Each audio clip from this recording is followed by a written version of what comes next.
Hello there, ladies and gentlemen, and welcome to A Lord's Tale, the first of its series, where I will personally write and narrate a story based on true events for your listening pleasure.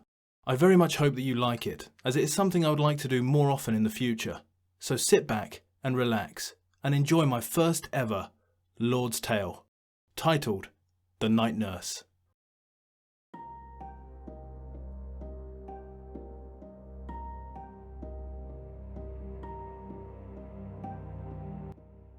Meet Nurse Milligan, Chief Nurse Milligan, the definition of professional, an example to all her colleagues and those that study under her wing. She holds every honour imaginable, every merit going, and is highly praised and recommended by the chiefs of her chosen field. She has already reached the mountain peak. There is merely nothing left for Nurse Milligan to accomplish. There are no new plateaus that await her, no medical burden that she cannot bear. For she is and always will be the essence of everything a nurse should be. Nobody dares question her, as they know they will be proven wrong in due haste. Her underlings admire her with a burning passion that cannot be denied or ignored. The real McCoy, unrivaled and simply beyond compare from anyone in her profession. Nurse Milligan, as usual, was pulling a night shift, like she had been doing for a long time now, longer than she cares to acknowledge or admit.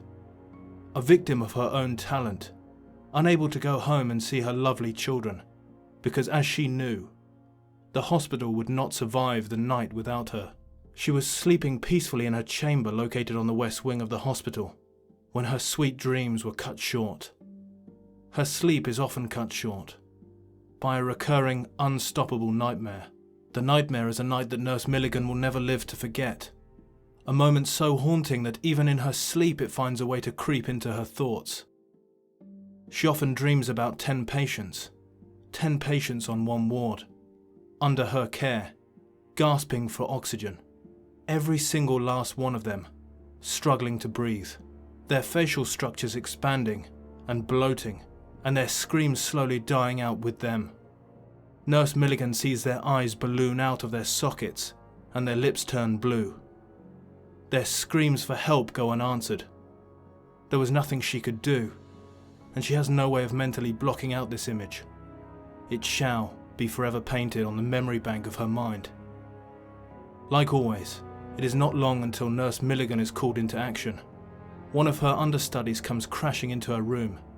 There is an emergency, and no matter where she is at the time of the emergency, Nurse Milligan would always be the first to be called in. As Nurse Milligan picked up her clipboard and entered the room, she was met by an infected patient with a rare and unknown infection. Before she could get to work, another nurse comes by and hands out face masks and a small cup of multicolored pills. Precaution for the infection, the nurse says. Nurse Milligan instantly swallows the pills and gulps them down with a glass of water. She isn't afraid of the infection. Nothing new could possibly spring fear in the heart of Nurse Milligan. The infection is something that nobody in the hospital has ever seen before. They are worried that it could break out, and that this infection could be something very serious, and perhaps have deadly consequences. Nurse Milligan had been on the case alongside doctors, but had not come any closer to solving the puzzle. She knew as long as she took the pills every day, that there would be no risk of infection, and that she would be granted unlimited time with the infected patients. She knew very well it was only a matter of time until she solved this mystery infection once and for all. Nurse Milligan found herself more and more frustrated with the lack of aid from seemingly uninterested doctors. She spent this day how she spends every day, treating patients and hurrying up lab reports. It had been a long, tiring day, when suddenly, Nurse Milligan received the call she had been waiting for. Nothing to do with the infection this time. Her children had come to visit her at work.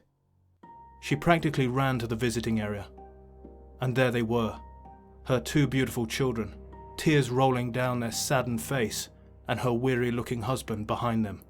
She went to give them a hug, but the thick pane of glass that separated her and her family stopped her from doing so. She was about to ask the hospital guards to let her go out the door to give her family a hug, when she remembered the hospital rules and how the infection could potentially spread. She sat looking at her saddened family. She told them not to cry and that she was okay. They talked for around 10 minutes back and forth, when suddenly Nurse Milligan was notified that she was needed back at work. As she parted ways with her family members, she was totally taken back by her daughter's final words. "Don't cry, Mummy. I know this is not your fault." How sweet and adult of her young daughter to understand her mother's predicament and not judge nor bear anger towards her mother. Nurse Milligan knew in that moment that she'd done a fantastic job raising such a well-educated young girl. As Nurse Milligan went back to work, she was handed more and more pills to take. The hospital were very serious about this infection, and she knew deep in her heart of hearts that there was more to the tale than what met the eye. As Nurse Milligan went back to her chambers, she began thinking to herself that enough is enough. All the night shifts, never going home, the faces of her own children becoming unrecognizable, her husband being oh so distant and cold. It was time for her to go home and leave her job behind her. She had dedicated everything she had and had nothing more to give. She picked up her belongings and began the walk to the hospital exit. She said goodnight to her colleagues. As she did, their faces changed. They looked shocked and even angry at the simple idea that Nurse Milligan could leave her post. As she walked down the corridor, she could see the security guard walk in front of the main exit. She said hi to him and began signing herself out in the hospital entry and exit book. As she went to walk out the front door, the security guard stopped her and said, "Nurse Milligan, you know the rules." She tried to push past him, but he was far too strong for her. She knew something that the hospital did not want her to. She knew way too much for her own good. They would never let her leave. She began trying to run past the security guard, but he grabbed her, and in the struggle she was shoved to the floor. When she looked up, she saw a load of doctors and nurses dressed in white running in her direction. She screamed for help, and then she could not believe what was happening. All she wanted was to go home, to see her kids, have a hot bath, and spend time with her husband. She was then picked up and slammed onto a wheelie bed. She screamed at the top of her lungs and fought as hard as she could, but was overpowered with ease. Then one of the doctors took out a syringe and stuck it in Nurse Milligan's arm. She looked the doctor right in his face as she felt her muscles relax and her breathing come under control once again. She was being punished for making the ultimate mistake, attempting to go home. She could not believe what was happening to her. This was no way to treat a nurse of her stature. She is taken back to her chambers and thrown onto her bed. The door then quickly locked, and the echo of the sliding lock trembles through her tiny, cold and dark room. She was now trapped. No escape. Nobody can help her. She looked at her window, metal bars staring back at her with a glimmer of street lighting, something she had become accustomed to. As she looked at the ceiling, a moment of clarity passed over her tired eyes. She felt her eyes slowly begin closing. As they did, the memory of her, on her ward, injecting her sleeping patients with venom, poisoning their bloodstreams, in a moment of mental collapse. She sees their faces gasping for air. She sees herself in handcuffs and a man dressed in judge's attire sentencing her. She sees her children's sad eyes and her husband's troubled gaze flash past her very eyes in an instant. Her troubled past slowly evaporates in the air. She is left to wallow in her eternal mental prison of guilt and denial, and before she knows it, she is woken again at 6 a.m. There is an emergency.